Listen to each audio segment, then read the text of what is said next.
So more not so great news coming from the job market, with more companies announcing layoffs this year and into 2025. So how do we prepare ourselves for the new year?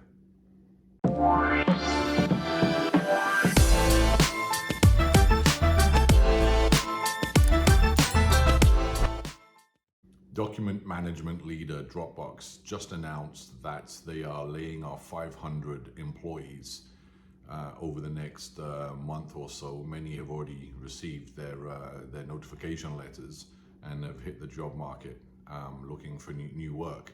This follows news that Amazon is expected to let go approximately 14,000 managerial level positions to achieve its targeted $3 billion cost savings. And this is on top of news from companies like Visa and Samsung that they are also going to be making quite significant, drastic job cuts in North America, across Europe, and worldwide. Unfortunately, many of the people that are being impacted and will be impacted will be at the managerial and above level, and undoubtedly many in their 50s, their late 40s, their 50s.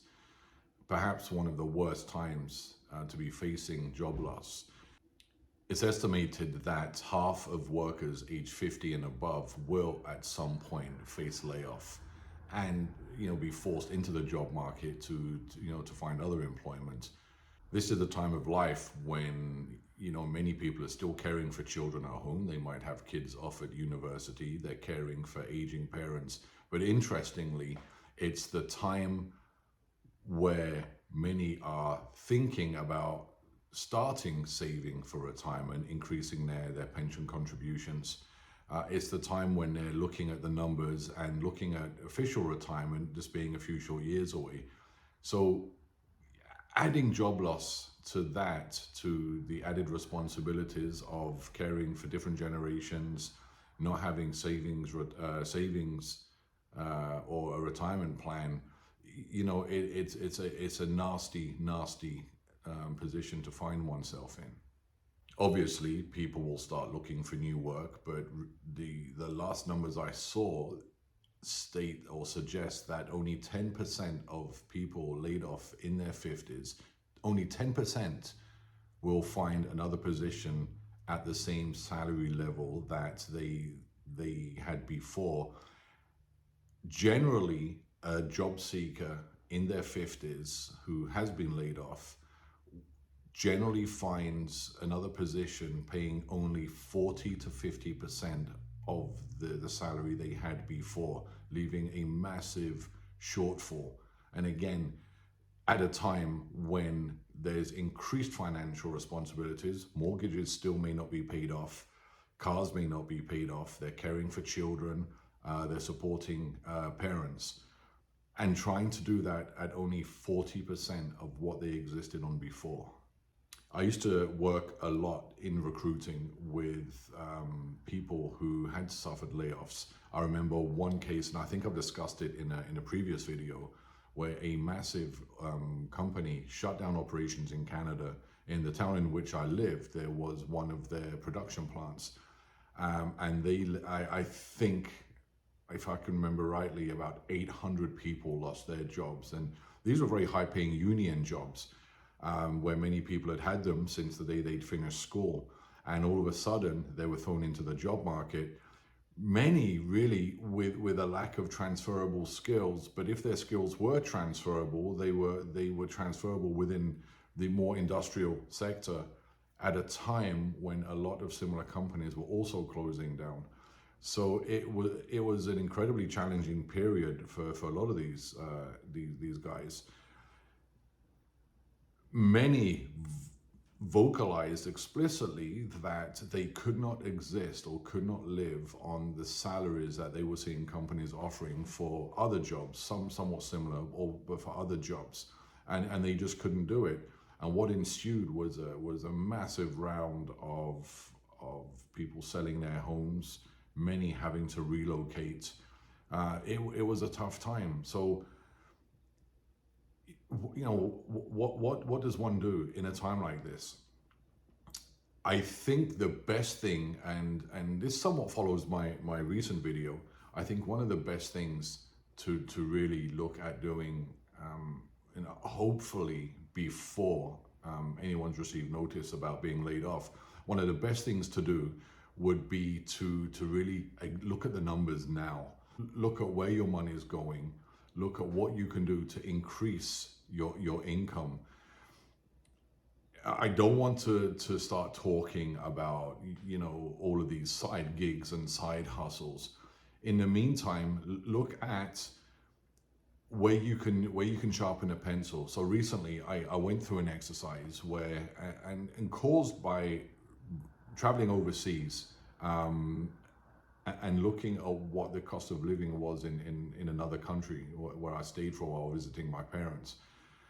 And I came back and I questioned, why am I spending this much on basic things, things such as cell phone, internet access. I even questioned my insurance, and I started a round of phone calls.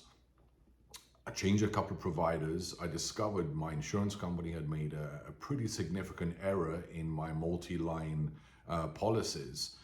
And long story short, I was able to recoup, I think, around $600-700 a month, that I've since used either to prepaying taxes or for putting away.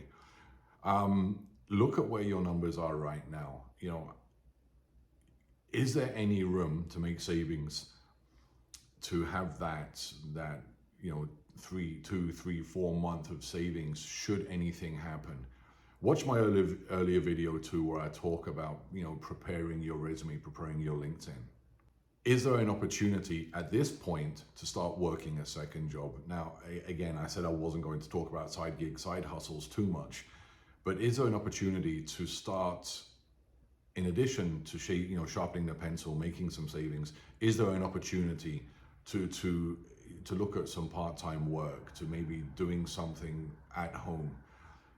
Explore all options, and what I'll try to do, I'll try to look at compiling a list of things that people can look at doing, not the usual stuff you find online, but things that you can look at doing, just to add a little bit of extra income that you can stash and squirrel away. Making a few cuts now, looking at where your money is currently going, creating a firm budget, may save you from, one story I read was one fellow who was laid off, and he was in his mid-50s. He was laid off from quite a senior role in the printing industry, and he did find another job at a much lower level, more of an entry-level position in the printing industry, which he took. He then took a second job, working for a 24-hour gym behind the desk doing the customer service thing, and a third job working weekends. He was still helping a child pay for school. Unfortunately, his wife, because of the stress of the layoff, she was having some mental health issues. She couldn't work, so he was covering everything, including the biggest expense, paying the mortgage. So despite working 3 jobs, he was still at only 60% of his previous income. So where can you make changes now that, should you receive the notice that you are losing a job, that can help you weather the storm? So I think that I'm not offering answers that can help somebody at this point if you receive notice today, as to where you can suddenly start making more money. But I think this is really, it is a call to action to look at where things are now. Watch the previous video about updating your resume, your LinkedIn, upskilling, taking additional courses. Go through the exercise now that will help position you should you receive the news that you have been let go. Companies don't show loyalty to their employees anymore. That's a fact. Look at what you can do now.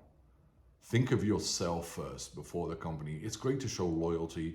Think of yourself. It's time to really batten down the hatches, take a very critical look at what's happening in the economy. When big companies like Visa, Amazon, Samsung, Dropbox are making layoffs, we're going into some very uncertain times. Batten down the hatches, sharpen the pencil, almost plan, without wanting to sound pessimistic, almost plan for a potential layoff coming soon.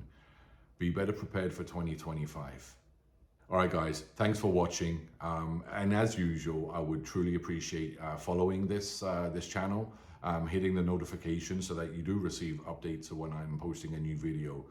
In the meantime, any comments, any suggestions you have, drop me a comment below. And until the next video, take care of yourself.